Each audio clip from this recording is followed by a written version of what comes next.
প্রিয় দ্বাদশ শ্রেণীর শিক্ষার্থী বন্ধুরা, তোমাদের থার্ড সেমিস্টারের অন্তর্গত আদরিণী গল্পটি থেকে আমি টেক্সট খুঁটিয়ে প্রশ্নোত্তর আলোচনা করছি। এর আগে 4টি পর্বে মোট 400টি এমসিকিউ টাইপ প্রশ্ন, তারপরে শূন্যস্থান পূরণ, স্তম্ভ মেলানো প্রশ্নোত্তরগুলি আমি তোমাদের সামনে পৌঁছে দিয়েছি। আজকে এই গল্পটির লাস্ট পর্ব তোমাদের সামনে নিয়ে উপস্থিত হয়েছি। যারা আগের পর্বগুলি দেখোনি তারা অবশ্যই আমার চ্যানেলকে সাবস্ক্রাইব করে নাও আর চ্যানেলের প্লেলিস্ট ফলো করতে থাকো। আর এরকম মূল্যবান, গুরুত্বপূর্ণ এবং দরকারি ভিডিওগুলি পাওয়ার জন্য আমার চ্যানেলের পাশে থাকো। আজকে আমি তোমাদের সামনে আলোচনা করছি লাস্ট পর্ব। দেখো, লাস্ট পর্ব শুরু হয়েছে 401 নম্বর প্রশ্ন দিয়ে। প্রাণ ধরিয়া বিদায়বাণী উচ্চারণ করিতে পারিলেন না কে? জয়রাম মোক্তার। নেক্সট, কেন জয়রাম মোক্তার ছলনার আশ্রয় নিয়েছিলেন? উদ্বেল দুঃখে। পরের প্রশ্ন, জয়রাম মোক্তার ছলনার আশ্রয় নিয়ে হাতিকে কোন কথাটি বলেছিলেন? আদর, যাও মা, বামুনহাটের মেলা দেখে এসো। নেক্সট, হাতি চলে গেলে জয়রাম মোক্তারের কি অবস্থা হয়েছিল? জয়রাম মোক্তার শূন্য মনে বৈঠকখানার ফরাস বিছানার উপর গিয়ে লুটিয়ে পড়েছিলেন। নেক্সট, অনেক বেলা হলে বন্ধুরা কাকে অনেক সাধ্য সাধনা করে স্নান করিয়েছিলেন? এটা বন্ধুরা হবে না, এটা বধূরা হবে। ঠিক আছে, এটা বধূরা হবে জয়রাম মোক্তারকে। নেক্সট, স্নান সেরে জয়রামবাবু খেতে বসলে তার কি অবস্থা হয়েছিল? পাতের খাবার অধিকাংশই পড়েছিল। কার বিয়ের সমস্ত কথাবার্তা পাকা হয়ে গিয়েছে? কল্যাণীর। কত তারিখে কল্যাণীর বিয়ে ঠিক হয়েছে? 10ই জ্যৈষ্ঠ। নেক্সট প্রশ্ন, কোন মাসে কল্যাণী এবং পাত্রের আশীর্বাদ সম্পন্ন হবে? বৈশাখ মাসে। কোন টাকা দিয়ে কল্যাণীর গহনা তৈরি করা হবে? হাতি বিক্রির টাকা দিয়ে। পরের প্রশ্ন, কত তারিখে আদরিণী ঘরে ফিরে এসেছিল? 1লা বৈশাখ। আদরিণী ঘরে ফিরে এসেছিল কেন? বিক্রি হয়নি, উপযুক্ত মূল্য দেওয়ার খরিদ্দার পাওয়া যায়নি। নেক্সট, কাকে ফিরে আসতে দেখে জয়রাম মোক্তারের বাড়িতে আনন্দ কোলাহল পড়ে গিয়েছিল? আদরিণীকে। আদরিণী ফিরে এলেও তার বিক্রি হয়নি ভেবে কিসের চিহ্ন দেখা যায়নি? খেদের চিহ্ন। পরের প্রশ্ন, সকলের আচরণে এইরূপই মনে হইতে লাগিল। সকলের আচরণ দেখে কি মনে হয়েছিল? যেন হারাধন ফিরে পেয়ে গেছে। পরের প্রশ্ন, বাড়ির লোকে বলিতে লাগিল। বাড়ির লোক কি বলতে লাগলো?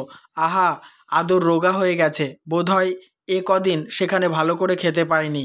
নেক্সট, ওকে দিন কতক এখন বেশ করে খাওয়াতে হবে। কাকে খাওয়াতে হবে? আদরিণীকে। পরের প্রশ্ন 418 নম্বর, আনন্দের প্রথম উচ্ছ্বাস অপনীত হইলে পরদিন সকলের মনে হইল। পরের দিন সকলের কি মনে হলো? কল্যাণীর বিয়ের কি উপায় হবে? অপনীত শব্দের অর্থ কি? অপসারিত বা সরিয়ে নেওয়া। নেক্সট, কারা বৈঠকখানায় সমবেত হলেন? প্রতিবেশী বন্ধুরা। তাহা লইয়া আলোচনা হইতে লাগিল। কি নিয়ে বন্ধুদের মধ্যে আলোচনা হতে লেগেছিল? অত বড় মেলায় এমন ভালো হাতির খরিদ্দার কেন জুটল না, এই বিষয় নিয়ে। পরের প্রশ্ন, একজন বলিলেন, একজন কি বললেন? মুখুজ্জে মশাই বলেছিলেন, আদর, যাও মা, মেলা দেখে এসো, তাই বিক্রি হয়নি। নেক্সট, তাই বিক্রি হলো না। হাতি বিক্রি না হওয়ার জন্য একজন কি যুক্তি দেখিয়েছিলেন? উত্তরটি দেখে নাও। আদর, যাও মা, মেলা দেখে এসো, মুখুজ্জে মশাই এই কথা বলেছিলেন বলে তাই বিক্রি হয়নি, এই যুক্তি দেখিয়েছিলেন। নেক্সট, উনি তো আর আজকাল মুরগিখোর ব্রাহ্মণ নন। কার সম্পর্কে বলা হয়েছে? জয়রাম মোক্তারের সম্পর্কে। ওর মুখ দিয়ে যে ব্রহ্মবাক্য বেরিয়েছে সে কথা কি নিষ্ফল হবার জো আছে? কার সম্পর্কে বলা হয়েছে? জয়রাম মোক্তারের সম্পর্কে। কথায় বলে, কথায় কি বলে? ব্রহ্মবাক্য, বেদবাক্য। নেক্সট, বামুনহাটের মেলা ভেঙে কোথায় 1 সপ্তাহ ব্যাপী মেলা হয়? 10 ক্রোশ উত্তরে রসুলগঞ্জে। 428, যে সমস্ত গরু মহিষ বামুনহাটে বিক্রি হয়নি সেগুলি কোথায় গিয়ে জমা হয়? রসুলগঞ্জে। নেক্সট প্রশ্ন, সেইখানেই আদরিণীকে পাঠাইবার পরামর্শ হইল। কোথায়? রসুলগঞ্জে।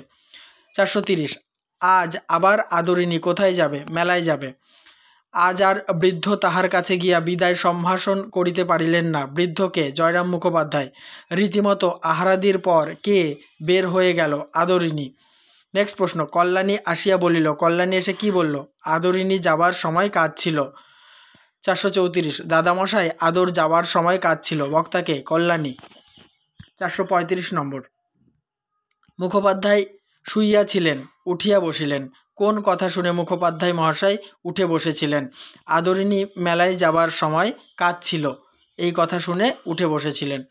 নেক্সট, হ্যাঁ দাদামশাই, যাবার সময় তার চোখ দিয়ে টপ টপ করে জল পড়তে লাগলো। কার চোখ দিয়ে টপ টপ করে জল পড়ছিল? আদরিনীর। বৃদ্ধ আবার ভূমিতে পড়িয়া দীর্ঘ নিঃশ্বাসের সহিত বলিতে লাগিলেন। কি বলতে লাগলেন?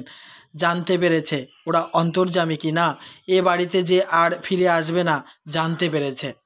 পরের প্রশ্ন, ওরা অন্তর্যামী কি না? কারা অন্তর্যামী? হাতিরা। নেক্সট, এ বাড়িতে যে আর ফিরে আসবে না জানতে পেরেছে। কে জানতে পেরেছে? আদরিনী। 440 নম্বর প্রশ্ন, বৃদ্ধ আবার ভূমিতে পড়িয়া দীর্ঘ নিঃশ্বাসের সহিত বলিতে লাগিলেন। কখন বৃদ্ধ এ কথা বলতে লেগেছিলেন? আদরিনীকে রসুলপুরের মেলায় নিয়ে যাওয়ার পর। পরের প্রশ্ন, নাতনি চলিয়া গেলে বৃদ্ধ শাস্ত্রু নয়নে আপন মনে বলিতে লাগিলেন। শাস্ত্রু নয়নে বলতে কি বোঝায়? অশ্রুযুক্ত নয়নে বা অশ্রু সজল নয়নে। পরের প্রশ্ন, নাতনি চলিয়া গেলে বৃদ্ধ শাস্ত্রু নয়নে আপন মনে বলিতে লাগিলেন। কি বলতে লাগলেন? যাবার সময় আমি তোর সঙ্গে দেখা করলাম না, সে কি তোকে অনাদর করে? না মা, তা নয়। 443, তুই তো অন্তর্যামী, তুই কি আমার মনের কথা বুঝতে পারিসনি? উক্তিটির বক্তাকে? জয়রাম মুখোপাধ্যায়। নেক্সট প্রশ্ন আলোচনা করার আগে বলি, অবশ্যই ভিডিওটি কেমন লাগলো লিখে জানাতে ভুলবে না। আর আমার চ্যানেলে নতুন হয়ে থাকলে আমার চ্যানেলটিকে সাবস্ক্রাইব করে নাও গুরুত্বপূর্ণ ভিডিও পাওয়ার জন্য। এখনও পর্যন্ত যারা তোমাদের থার্ড সেমিস্টার অর্থাৎ 12 ক্লাসের থার্ড সেমিস্টারের প্রশ্নোত্তরের পর্বগুলি দেখতে পারোনি, তারা অবশ্যই আমার চ্যানেলের প্লেলিস্ট ফলো করতে থাকো। 444, তুই তো অন্তর্যামী, জয়রাম মুখোপাধ্যায় কাকে অন্তর্যামী বলেছেন? আদরিনীকে। নেক্সট, খুকির বিয়েটা হয়ে যাক, তারপর তুই যার ঘরে যাবি তাদের বাড়ি গিয়ে আমি তোকে দেখে আসবো। খুকিকে? কল্যাণী। 446, খুকির বিয়েটা হয়ে যাক, তারপর তুই যার ঘরে যাবি তাদের বাড়ি গিয়ে আমি তোকে দেখে আসবো। কে কাকে দেখে আসবেন? জয়রাম মুক্তার আদরিনীকে দেখে আসবেন। নেক্সট, তোর জন্যে সন্দেশ নিয়ে যাব, রসগোল্লা নিয়ে যাব, যতদিন বেঁচে থাকবো মনে কোনো অভিমান করিস নে মা। কে কার জন্য সন্দেশ নিয়ে যাবে? জয়রাম মুখোপাধ্যায় আদরিনীর জন্য সন্দেশ নিয়ে যাবে। পরের প্রশ্ন, যতদিন বেঁচে থাকবো মনে কোনো অভিমান করিস নে মা। কে কাকে অভিমান করতে নিষেধ করেছেন? জয়রাম মুক্তার আদরিনীকে অভিমান করতে নিষেধ করেছেন। পরের প্রশ্ন, কে একটি পত্র নিয়ে মুখোপাধ্যায় মহাশয়ের হাতে দিয়েছিল? একটি চাষি লোক।